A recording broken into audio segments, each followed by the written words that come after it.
Hey guys, my name is Massimo, and ever since the Call of Duty Black Ops 3 beta, which admittedly I kind of enjoyed. I know that a lot of people are on the hate train for anything Call of Duty, but I really enjoyed the beta, with some exceptions here and there, but it gave me the itch to go back and play what I consider to be one of the best COD games, if not the best, Modern Warfare.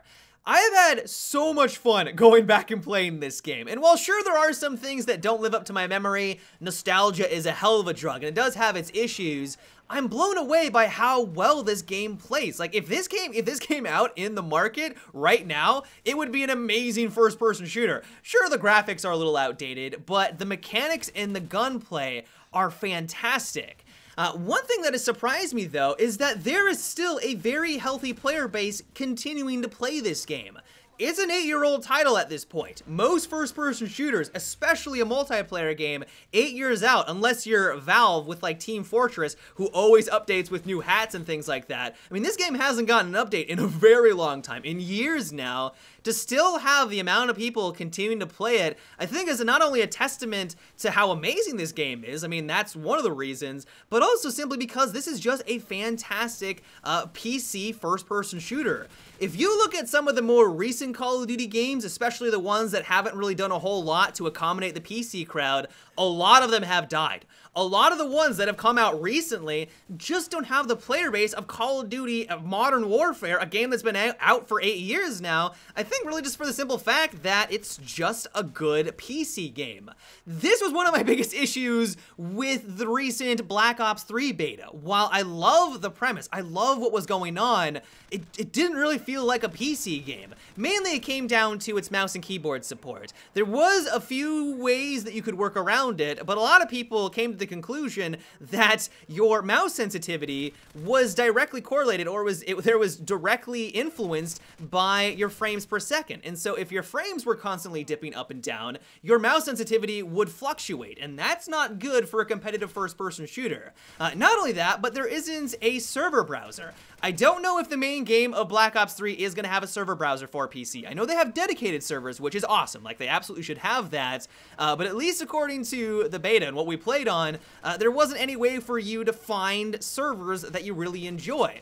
It blows me away that this isn't a standard feature in any AAA first-person shooter that comes out. Any multiplayer game, because for a lot of PC gamers out there, this is a deal breaker. I'm still flabbergasted. I don't even use that word very often. The fact that DICE, a developer that has always been about helping out their PC community, is now taking away a server browser in Star Wars Battlefront. There are so many benefits for having a server browser and having dedicated servers. I mean, when I'm playing Battlefield 4, I go back to the same servers over and over and over again because I know I'm going to have a good time on them. They have great map rotations. I know that they have server admins that are going to respect the players. They're going to kick hackers. They're going to kick people with high ping. They're just going to make an enjoyable experience. And when you can't have that at all in a first-person shooter, it sucks, at least from a PC standpoint.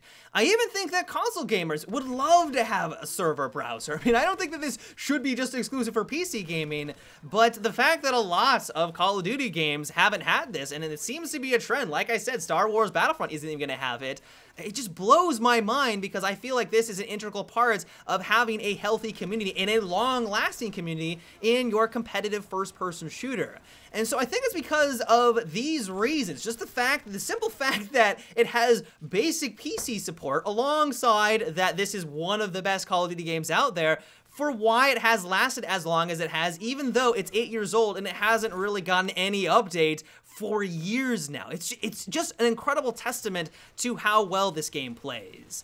That said, though, it is not a flawless game. Remember earlier how I said it doesn't live up to some of the things that I remember, and nostalgia is a hell of a drug? Well, it's a hell of a drug, because there are some things where I was like, yep, I remember how much I hated this. This is absolutely ridiculous, and I'm so glad that Call of Duty, at least in some respect, has evolved and improved upon the formula that is Call of Duty 4.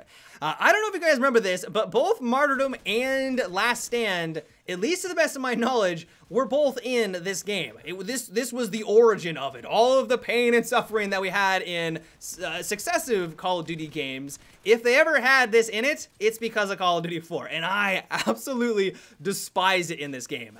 And while you wouldn't think that these two perks would be all that big of a deal, when everyone's using it, or a large majority of the population is using it, it can be a nightmare in some situations. And while it definitely did not ruin the experience by any means, like I was playing for a couple of hours and I was having a blast. Like I cannot stress that enough. It was incredible, but I do distinctly remember just after a couple of rounds how much I despise these two perks and why I am glad that they have made the improvements over the years.